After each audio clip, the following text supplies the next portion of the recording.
Welcome to another episode of Tank Talks, your personal think tank for all things startups and venture capital. I'm your host, Matt Cohen, founder and managing partner at Ripple Ventures.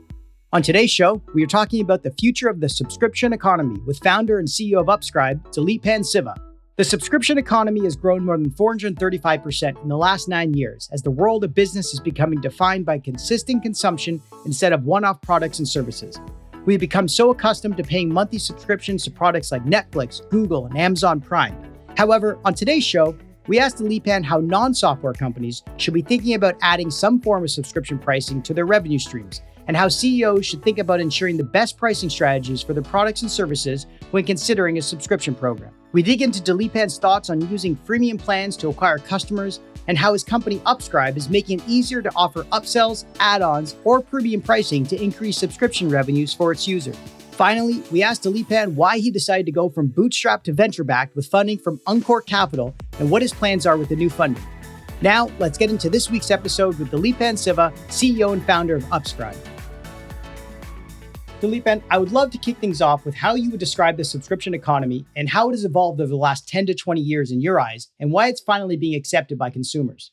The subscription economy, and just to be clear, we're talking about the shipping of physical goods, whether that be coffee, diapers, protein powder, and the rest, or products in the beauty space as well, or for that matter, fashion, is building off of a trend that we saw in how consumers ourselves are buying media. Right now, we use Netflix or we use Disney Plus, and that is a game change as it relates to digital subscriptions or digital media. And even prior to that, in the B2B world, in the business to business world, this is how how we buy Salesforce. We buy these products on a subscription, right? And so we are now seeing that evolution finally come to the e-commerce world. And so it's been a long, couple of decades ride here where now we are like, okay, this is actually how I'm going to be buying products. I may buy some products one time because they don't make sense on subscription, but many of the things that I buy, I'm really loyal to say this coffee brand or this beauty brand or this cosmetics brand, and I want that on a recurring basis. Yeah, and also it kind of feels like the subscription ethos is very anti-ownership driven. What I mean by this is that more and more millennials, not me, but people a bit younger than me and probably you, who grew up during the financial crisis are opting for renting versus buying. We see things like car sharing and Airbnb for renting, or even Rent the Runway for clothes, are things that probably never would have existed prior to the financial crisis, as people stopped owning things, but rather shared or rented things. So in your opinion, what else has shifted the conversation besides the impact of the financial crisis on younger generations? So I think that's a great comment. Let me comment first here on the shift in regards to consumer behavior, which is 100% spot on, right? I think there is a stronger interest, and it started out with I want to buy things that are healthier for me and safer for me, right? Eco or sustainable products. And now it's not just about the product itself. It's how do you make that product? How do you treat your employees and folks that work for you in making the product that I then, as a consumer, right, take in?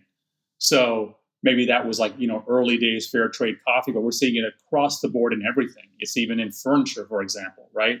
And that's all, I think, the expression of a more fundamental understanding and intention among the younger generations around purpose and values, right?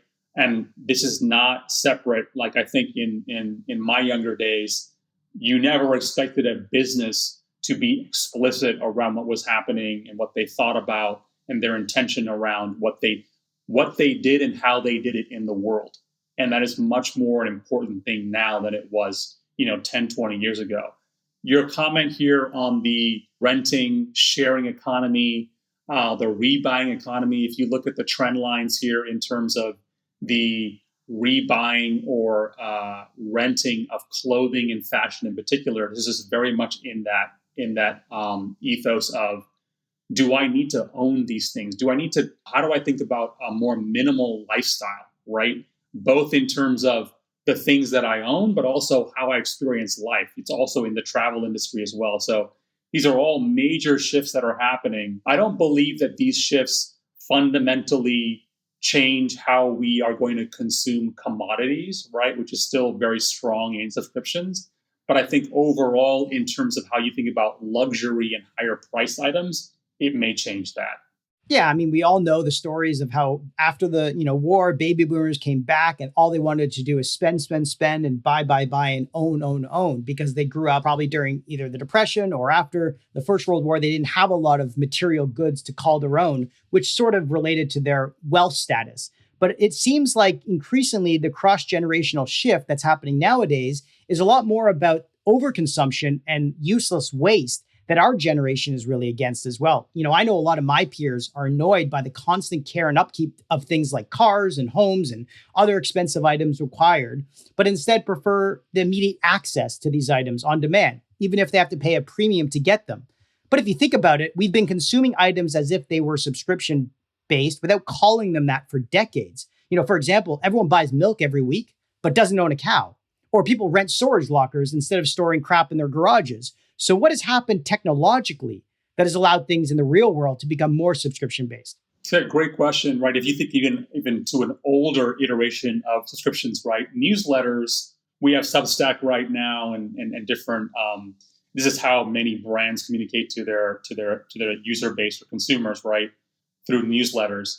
Newsletters were there in the olden days. I'm talking about now the 15th century, right? So 15th, 16th century, around the Renaissance time of this is how news was. It's like, okay, I'm going to pay a certain amount and every week or every month I'm going to get an access to basically the New York Times equivalent.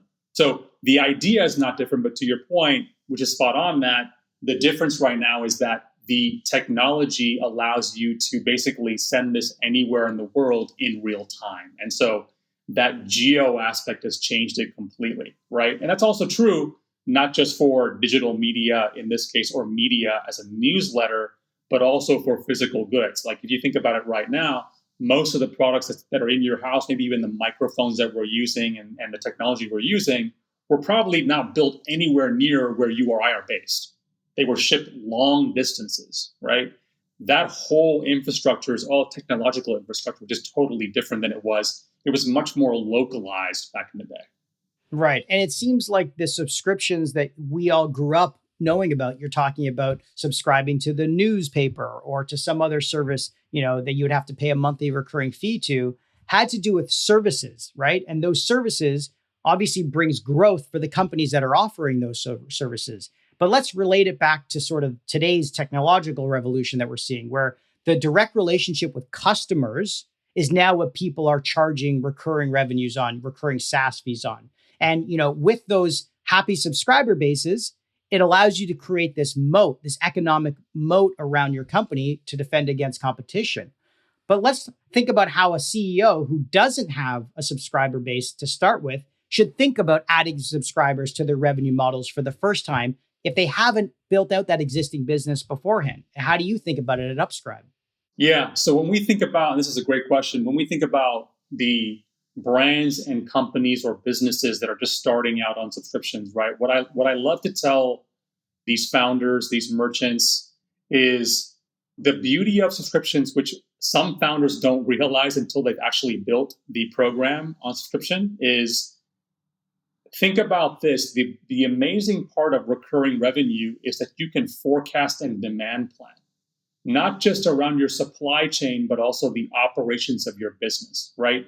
This is something that, for example, SaaS businesses, software as a service businesses, realized 20 years ago, right? And then the Netflixes of the world and the Disney Pluses and the New York Times realized as well. It's like, wow, I can either sell these ads on a quarterly basis and hope to get people filling up my newspaper, or I can have a subscriber really care about my brand, and then I have recurring revenue. So what does the recurring revenue allow me to do?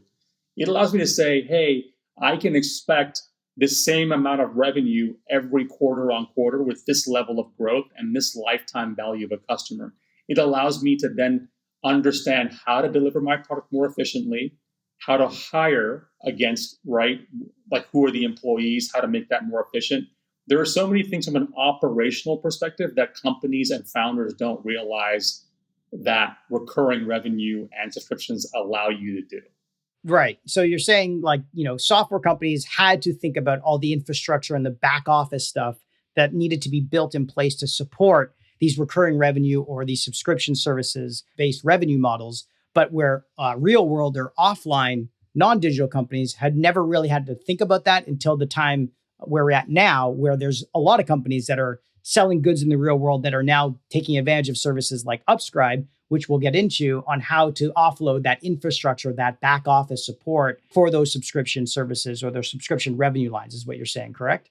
It's partly that, Matt. It's also that if you think about it, if you think about the first wave of e-commerce, brands got built off of Facebook and Instagram. That's how they got built. They were like, I'm going to own this channel. And it was, 10 years ago, not that hard. It was harder to start a store and sell online. Now Shopify and other platforms have made that super easy. You and I could get up and running right now in a couple of minutes online selling, right? That was not the case 10 years ago. But so what's happened is that as there's been more competition, the cost of acquisition for a customer has gone through the roof. And so brands can no longer win by playing that ad game.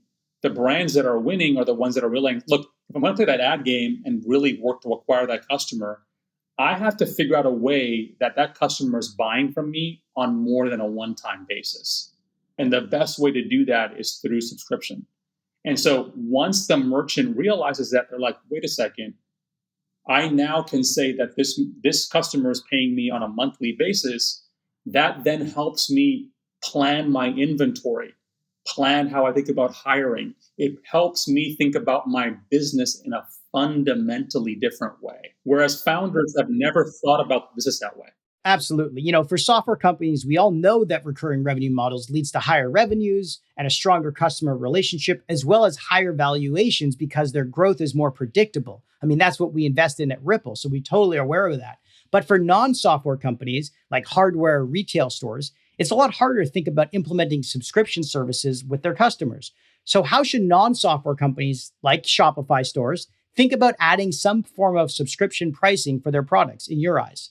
Yeah, it's actually, to be honest, not that difficult. There are better and better solutions. We're obviously part of that trend, right? So we're building solutions for these e-commerce brands to basically enable subscriptions, right? So when you're on a Shopify or another commerce platform, the fulfillment just now takes place on a recurring basis. So from a fundamental technology standpoint, there isn't much change in terms of, okay, I need to go change them. There's a bit more complexity. So for example, when you subscribe to Netflix or the New York Times, you're saying, okay, I'm going to pay Netflix, $10 a month, and I get access to all types of content. That's different with a subscription, right? If I'm buying from a coffee brand, the coffee brand has to ship me that same product every month or every quarter, right? But the commerce platforms take care of this. So from a merchant perspective, there isn't much they're doing except saying, hey, I need to make this product on a recurring basis and make it compelling to the consumer, right? So the real trick for merchants is, how do I make the subscription offering compelling to a buyer? So why would I want to buy this thing? Let's talk about that though, because there's a lot of these monthly subscription box companies out there like Stitch Fix and Dollar Shave Club who have built incredible businesses by streamlining the process of shopping for their consumer goods like clothing or personal hygiene products, as you said. But these days, it's hard to differentiate yourselves with just a subscription-based company. What else are you recommending companies do besides being another monthly subscription product like that coffee shop? Yeah, to be clear, Matt, the majority of the market is not the box companies. So the box companies are more about curation, and that's actually quite a small market. They happen to have a lot of hype in the market, though. The majority of companies are actually companies that sell coffee or protein powder or lashes in the beauty space. And they're basically not box companies. They are saying, okay, we have 5 products, 5 SKUs, and 3 of those SKUs we sell on a recurring basis. Does that make sense? And it's more about, for those brands, what I always like to speak to is the 3 C's here of content, community, and commerce, right? So the best brands that really win in subscriptions, they have the commerce thing set up where they're like, hey, buy this on a recurring basis. You get a discount if you do. But that subscription also gets you a membership into a community. It also gets you exclusive content. That trifecta is generally how brands are winning as it relates to, that's e-commerce overall, and even more so important as it relates to subscriptions. No, that makes a lot of sense. And it sounds like, subscriptions are becoming table stakes almost for a lot of these e-commerce companies, excluding the monthly box subscription companies. I totally agree with you on that. But let's go to some tactile examples here for CEOs and listeners out there who are running, let's say, e-commerce stores. How should CEOs think about ensuring the best pricing strategy for their products when considering a subscription program? And what are your thoughts on changing pricing often as you refine your products? The beauty of where we are right now in terms of technology is that you can actually look at the data and say what's happening on subscriptions. So thinking about a discount, whether it be somewhere between 10 and 20 or 25%. Generally speaking, most brands will be somewhere between 10 and 20% in terms of the discount as a member or subscriber you get to products, right? And also providing the ability, which most brands don't do actually, which is really important. If I am a subscriber to one of your products, I should get that subscriber pricing for every product I buy from you. So why would I have to pay full price if I'm now a member or a subscriber to your brand? Does that make sense? And so that's a really important thing when you think about pricing. But pricing is really the gateway into then thinking, okay, that's how you've hooked the customer. How do you now retain that customer? You retain them by providing exclusive access to certain things, expedited shipping, free samples on the next shipment, on saying, hey, try out this product. It might be, again, as I mentioned, community aspects, right, of like engaging other users or buyers. There are different ways to think about that, and then pricing is that gateway to speak of. Right, right. And I mean, you were mentioning this before with like digital news, like Substack. I've seen so many friends of mine create newsletters and charge $1 a month to like 10,000 subscribers, and they're making a full living off of that. It's quite incredible. But when you're in charge of selling real world goods and your pricing is kind of set because the cogs that go into the products that you're selling, let's say you're buying something overseas and then repackaging it and reselling it in North America, how much variability can you play around with on the pricing based on the different subscription offerings you have? And are you suggesting or looking at any of the data for your users at Upscribe to sort of make a better decision on that for? Yeah, great question. So you're 100% right, and this is the hard part here of physical e-commerce is that you'd have less flexibility here as it relates to pricing because you actually have fixed cost of goods, right? Hey, look, here's my margin. I can only go a certain amount, right? This is where I think it's really important to think about what can you do around bundles. So that's a really common topic we think about now in subscriptions, right? How do you enable bundles? So as you can imagine, if you're shipping more goods, you're then bringing your shipping costs down, right? So you still have a fixed cost of goods, but you're saying, hey, don't just buy the coffee, also buy my tea. And if I can think about a bundle and provide more exclusive pricing or membership or upside there or value to a customer, that could be really interesting. So what we are seeing is many brands think about, okay, cool, how do I get around this thing of just playing the pricing game, which I don't have much flexibility on? Let me think about what are the compelling bundle of products I can sell the customer. So they might start out with the coffee, but then very soon they're like, oh, you know what? I love this so much. What's a great complement to the coffee? It could be a collagen protein, for example. Yeah, I mean, it's quite amazing how many e-commerce stores are on Shopify that still don't have access to that information from the Shopify dashboard or backend infrastructure. One of our portfolio companies, Aptio, based out of New York, is actually doing that exactly, doing customer segmentation and offering customers or their users the ability to segment customers based on their buying behavior, and then giving them bundles, recommendations, package offerings, and then integrating that directly into things like Klaviyo or MailChimp. Are you doing similar things at Upscribe to help people increase their, return on ad spend or things like that for their subscription users? Yeah, great question. And I would love to chat to Aptio about that because that's exactly where I think we're going to be moving as well and where the market is moving, right? And merchants will pull us towards this, which is we need to get much more personalized about the marketing. So say, for example, and this is it's true for any consumer or customer, but it's especially true for subscribers, right? So if you know that I buy coffee on a recurring basis, monthly, every 60 days, or even every quarter, and you know from your data that very often the individuals in a cohort that buy coffee if they were to be upsold and buy something else, it's very often product Y, which could be a protein powder. Why would you not offer that as a free sample to me to try out? Versus the upsell saying, hey, here's our other suite of products, just choose one, which is not personalized at all, right? So you're speaking to cohorts, segmentation, but it's not just the data, it's actually being able to execute an action saying, okay, if you bought this product on the third month, we're going to provide a free sample. So one of our brands, Four Sigmatic, does a phenomenal job of this, right?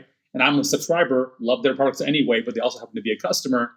I get their mushroom coffee with lion's mane, and every few months or so, they'll send me an upsell product, which is a surprise and delight product. And sometimes those products turn into products that I then buy on a recurring basis. I love it so much. And that then ends up creating a natural bundle without me saying, hey, consumer, here's a bundle that we created. Oh, I love that. I mean, now I just realized why you're called Upscribe, right? Because you take the subscriptions and you up-level them with other enhancements on what people are not typically aware that they can get, being a premium member or, a back in stock repurchaser, things like that, right? That's exactly right. So we want to think about subscription is about retention, growth, and acquisition, not acquisition, growth, and retention. It's about retaining the subscriber, growing that account through upsells and bundles, and then acquiring. I'll say this one part, Matt, that's really important here, which is it really amazes me how we look at certain merchant data and we realize, say, for example, this is the other part, I think, of where the market goes, right? If I'm buying a product from a merchant and I buy it in January, and then I buy again in May, same product, and then I buy again in, let's call it October. Am I a subscriber or a one-time buyer? What do you think? I totally don't know, but I'm going to guess that you're not a subscriber in most people's eyes. Exactly right. Why is that? That's because most brands are saying, hey, if you're a subscriber, you have to buy every 30 days, every 60 days. But that's a function, Matt, of how we think about e-commerce from the merchant perspective. That is not a customer-centric viewpoint, right? So where do we think this goes? I think this goes to a place where it's much more of a spectrum. It's not subscriber or one-time buyer on each end. It's like, hey, I might buy every 45 days and then realize, okay, cool, I'm on a 30-day cycle right now. So I had, someone join my household. They want to buy this. They're using the product. It's got to be a lot more attuned to the customer. Does that make sense? Yeah, absolutely. I always wondered why socks and under were not on a subscription plan. I probably go through those every 90 days. Totally. Check out MeUndies. They're on they do that really well. There's brands. People assume fashion. It's a great point. People assume fashion is not a vertical that should be on a subscription. That is not the case. So you will start to see more of this. It may not be the full breadth of the revenue for fashion brands, but if you can think about some portion of revenue, I saw many luxury brands launch accessory lines on subscription. So for example, you're selling over $100 AOV, $200 average order value shoes, and you launch a line of socks as an example.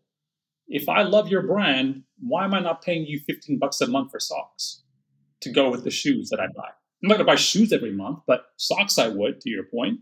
Yeah, I mean, it makes total sense. And I would love to connect you with the team at Aptio to see if you guys can find ways to target customers better and also create more upsell value for your merchants. But let's move on to the importance of the user experience and the onboarding process for your subscription services. What advice would you give to founders thinking about building the best subscription service for their customers at Upscribe?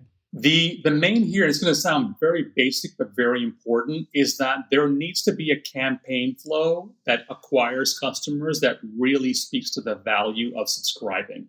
Very often what most brands do is, I'm looking to acquire customers. I don't really care if they're one-time or subscription, and there's no real ad spend put into, let me acquire customers that will subscribe to my products. Does that make sense? And then they're like, why is my subscriptions not growing? Why is that revenue base not growing? Well, you're not focusing on it. You're not putting in any effort or spend into acquiring the customers. Once you've done that, it's really about what's the surprise and delight? How do you engage the customer, right? And these are with the small things. For example, one of our brands that we looked into the data, actually true across brands, On a subscription, if you're buying on a monthly basis, there's generally churn around that third month and around the ninth month, give or take, whoever your brand is, right? It's like roughly around that. Why is that? At the third month, you're like, do I need this really on subscription? On the ninth month, you're like, maybe I'm tired of that product. I want a new one. I want something else, right? Why would you not, as a brand, send a free sample or provide free shipping on that third shipment or ninth shipment, right? What are these? And these sound like very basic things, but they're actually quite hard to do on most solutions that run subscriptions. That's what we're trying to enable here, right? What are these small, really quick wins that you can actually have a merchant enable to be able to say, hey, here's a free sample of this, try this out. You're like, oh, wow, that's super cool. The merchant is anticipating my need or want. I love that. It's kind of like the freemium plans in software, but you're saying just giving them a little bit of a perk or benefit when they're already a loyal customer can enhance the, ACV or, the continual increase in subscription fees you're going to get from that customer from a loyalty perspective, right? Yes, exactly right. So how are you picking which customers? Are you going back into that customer segmentation data and learning which are your potential premium customers based on their zip code or their, repeat purchase behavior? How are you doing it at Upscribe? It's more on purchase behavior, right? And then where we want to move towards is more drill down analytics to understand, how often are they pausing? Are they upselling? Are they changing things in their subscription? All of these are in like our data around intent that we can then say, okay, cool. Well, based on this, you might have a potential understanding of churn risk or upsell potential. That's where we want to move towards this. Right now, we're not, to be honest, like we're in the early days of this still, right? We're not really there yet in terms of leveraging data to really be much more customer and in this case, subscriber centric. Mm-hmm. One thing I'm wondering about, and I've seen this with my own subscriptions on Amazon, is sometimes you start to get a backlog of monthly subscriptions coming to your door and you can't get through it fast enough. Do you think companies are ever going to say, hey, look, I think you're not consuming as much as you are really paying for, so maybe we'll pull back on the subscriptions? Do you ever think a supplier would ever go and be on the defensive side a bit? 100%, because what's the outcome if you don't do that? It's churn. It's like, well, you didn't anticipate it. You get to the point as a subscriber where you're like, I'm fed up. Just stop billing me, right? Stop sending this to me. I don't want to see it on my doorstep, and I don't want to see it on my credit card bill, right? Or my debit card bill. And so this is where the ability to do things like say, okay, well, oh, you know what? You were on a 30-day or a 60-day frequency, but maybe you're actually a quarterly subscriber, but I don't offer quarterly as an option for frequency. So then I'm loose scaling this whole cohort. So how do you get much more intelligent about thinking about this? You're not just a one-time or subscriber, you're somewhere on a continuum. Yeah. I mean, I never really understood how Peloton charges people more for those who own the bike than for those that don't actually own the bike for their monthly subscription plan. Right. Explain that one to me. Yeah. I mean, I wish I knew. They seem to be doing well, but I think it is that there's a willingness to pay among the folks that are really they're all in on that brand. And so part of it might be, and I would imagine they may get more value out of, meaning there may be some membership access piece or content that they're getting in addition to what the folks that do not have the bike get. That's my assumption. I don't know how they would maintain that value prop going forward, but that's my guess. Yeah, no, I know. Maybe one day they'll figure it out and tell people that, oh, right, if you bought the $3,000 bike, you should not pay as much for your monthly subscription. But, I'll just yell to the wind for the next couple of years. Let's talk about Upscribe specifically. I read that you previously had bootstrapped the company prior to raising your recent $4 million seed round led by Jeff Clavier at Uncork. What made you want to take on venture funding after going at it alone before? And what are your plans with the new funding? We feel that this is a phenomenal market to be in, being there's a lot of opportunity here and value that we can provide to merchants. And the intention behind Bootstrapped was first out the gate to really prove out the thesis that wow, there's a market here. And we did literally no go-to-market and got to profitability, right? So great kudos to our team for being able to do that. And the reason behind taking capital is that we realized, wow, we can't move fast enough to meet, just to be very clear, Matt, the needs of what merchants are telling us. And that's still like us not being proactive yet. So I want to be moving at a clip where we're well ahead of what merchants are expecting and wanting us to deliver. And in order to do that, we need to be in a much more hyper growth scale growth pattern than we were as a bootstrap company, where we were like, okay, this is good and we can meet your needs, but I want to be well far ahead. And if you think about the core pieces here around product, around data and intelligence, you need capital for that, right? You need to be able to build the teams that are able to be much more proactive to merchants around those aspects. No, that makes a ton of sense. And we've had some of our own portfolio companies that have gone from bootstrap to being venture backed. And now they are taking advantage of that momentum that they saw when they were being a profitable company. So totally understand that. But what are some of the newer trends or features that we should look out for from the team at Upscribe now that you've got this funding and the momentum at your tail? Yeah, so we spoke about a few of them, right? But I really put them in the buckets of retention, growth, and acquisition. So on retention, it's really about the iterations on, as a basic example, cancellation flows. You'd be surprised at how so many merchants right now on Shopify and otherwise, if you go to cancel, for example, from the New York Times, you don't just click cancel.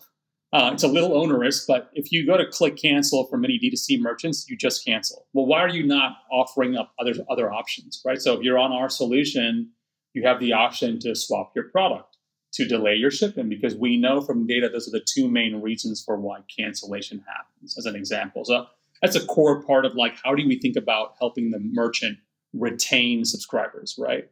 Then on the growth side, we spoke about basically how do we get more predictive as it relates to upsells. And then on the acquisition side, it's really about how do I think about converting one-time buyers into subscribers. And so that's like the first layer. So we have table stakes right now in just running the subscription. We have what I described right now in those three buckets of retention, growth, and acquisition.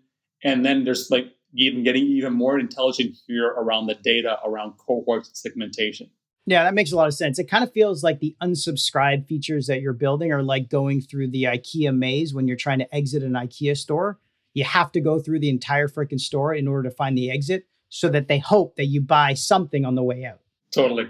It's all intent, right? So it's a matter of, and you again, there's a fine balance here between how onerous it is, and then really making the customer upset about how many steps there are. But data, and this is even true now that we don't have this third-party data in the cookies, right? First-party data is going to be so much more critical going forward, right? What do we have? We have subscriber data, first-party data from your most loyal customer. There is no more important data than that data. And the more we can provide it to merchants, the better. No, that makes a lot of sense. At least they have the free ice cream or the cheap ice cream at the exit at the IKEA store when you leave after getting through that maze. And the meatballs. Before we wrap things up, we always like to ask our guests for their fast favorites, where I list off 5 categories and you name your favorite of each one. So let's start with the first one, your favorite podcast. Favorite podcast, Invest Like the Best. I'm not a finance guy, but Patrick O'Shaughnessy, that's a phenomenal podcast for how on point it is and delivering value. Absolutely. Favorite newsletter and blog? Newsletter has got to be Scott Galloway. I love his writing, the blend of business and professional industry with personal. So I'd have to say he's an inspiration for me as a founder and a thought leader. Very controversial figure on Twitter, but I totally get it. Favorite tech gadget? Favorite tech gadget? Probably my Sony headphones in terms of the noise canceling. For sure. Favorite new trend? I'm really intrigued about this notion in the future of work around where if you're not a founder, you are an executive not working for one company, but multiple companies. That's where I think the future goes with the future of work. I always said a lot of people we know, but aren't saying it publicly, probably are maintaining 5 or 6 jobs at once right now, but nobody knows about it. 100%. And last but not least, your favorite book? Untethered Soul, Michael Singer. It's a classic. I have very few books that I actually own in print.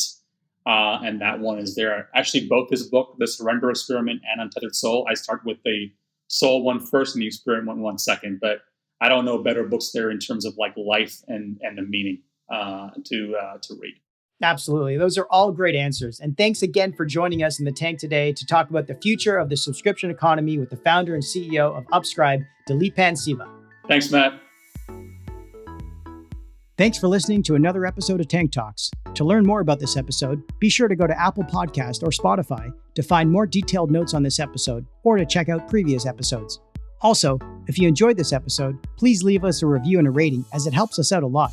And hit that subscribe button so you can get notified when new episodes come out.